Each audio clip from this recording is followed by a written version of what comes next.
অশালীন সংলাপ, নারীদের অপমান। ভূত বাংলায় ৬৩ বার চলল সেন্সরের কাঁচি। বিপাকে বলিউড অভিনেতা Akshay Kumar. Hi everyone, welcome back to my channel Anjana entertainer. বন্ধুরা, তোমাদের সকলকে আমার এই ছোট্ট ইউটিউব চ্যানেলে স্বাগত জানাই। অক্ষয় কুমার অভিনীত বলিউডের আসন্ন হরর কমেডি মুভি ভূত বাংলা রণবীরের ধুরন্ধর 2 এর গুঁতোয় পিছিয়ে গিয়েছে আক্কের নতুন ছবি মুক্তির দিন। 10ই এপ্রিলের পরিবর্তে আগামী 17ই এপ্রিল প্রেক্ষাগৃহে আসছে ভূত বাংলা। সিনেমার ট্রেলার, গান বেশ ভালোই সাড়া ফেলেছে দর্শক মহলে, কিন্তু ছবি মুক্তির আগে সেন্সরের সঙ্গে অনেকটাই সমঝোতা করতে হয়েছে ছবির নির্মাতাদের। রিপোর্ট বলছে, গত 2রা April Central Board of Film Certification অর্থাৎ সিবিএফসি ভূত বাংলাকে ইউএ সার্টিফিকেট দিয়েছে। এর ফলে অনূর্ধ্ব 16 বছরের দর্শককে অভিভাবক ছাড়া ছবিটি দেখানো যাবে না। এছাড়াও বেশ কিছু রদবদল ঘটেছে অক্ষয়ের ভূত বাংলাতে। সেন্সরের কাঁচি চলেছে সংলাপ থেকে সাবটাইটেলে থাকা অশালীন শব্দেও।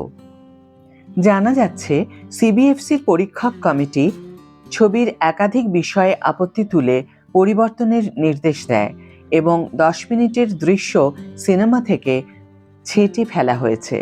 26 মিনিটের মাথায় ব্যবহৃত একটি অশালীন শব্দ পরিবর্তনের নির্দেশ দেয়। একইভাবে প্রায় 1 ঘন্টা পর আরও একটি অশালীন শব্দের প্রয়োগেও চলেছে সেন্সরের কাঁচি। এখানেই শেষ নয়, সিনেমার প্রথমার্ধে নারীদের প্রতি অবমাননাকর একটি সংলাপ নিয়েও আপত্তি তুলেছিল সেন্সর বোর্ড। ওই শব্দের পরিবর্তে অন্য কোনো শব্দ প্রয়োগের পরামর্শ দিয়েছিল। ধর্মীয় ও কুসংস্কার সংক্রান্ত বিষয়গুলোর সঙ্গে বিজ্ঞপ্তি যোগ করার নির্দেশ দেওয়া হয়। সকল বদল সম্পন্ন হওয়ার পর 2রা এপ্রিল সিবিএফসি ভূত বাংলা নির্মাতাদের হাতে তুলে দিয়েছে সেন্সর সার্টিফিকেট। সংশোধনের পর নির্মাতারা যে নতুন সংস্করণ জমা দিয়েছেন সেখানে মোট 63টি দৃশ্য ছাঁটাই করা হয়েছে বলেই খবর। গত 11ই এপ্রিল সিবিএফসির নির্মাতাদের এই পরিবর্তনে সম্মতি দেওয়া হয়।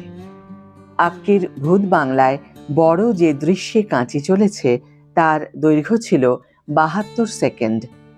ও সুন্দরী গানের একটি দৃশ্য সম্পূর্ণ বাদ দেওয়া হয়েছে।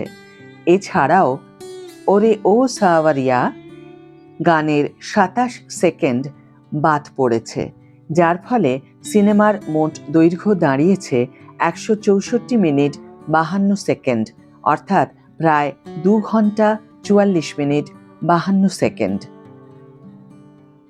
আজকের ভিডিও এখানেই শেষ করছি বন্ধুরা। ভিডিওটি যদি ভালো লেগে থাকে তাহলে অবশ্যই একটি ছোট্ট করে লাইক দিও, শেয়ার করো বন্ধুদের সাথে, কমেন্ট করে জানিও তোমাদের মতামত। যারা এখনো আমার চ্যানেলটিকে সাবস্ক্রাইব করোনি তারা অবশ্যই চ্যানেলটিকে সাবস্ক্রাইব করে আমার পাশে থেকো, আর যারা অলরেডি সাবস্ক্রাইব করে দিয়েছো তাদের জন্য আমার অনেক ভালোবাসা এবং অনেক ধন্যবাদ। আজ তাহলে বিদায় বন্ধু, দেখা হবে পরের ভিডিওতে। ভালো থেকো, সুস্থ থেকো, সঙ্গে থেকো।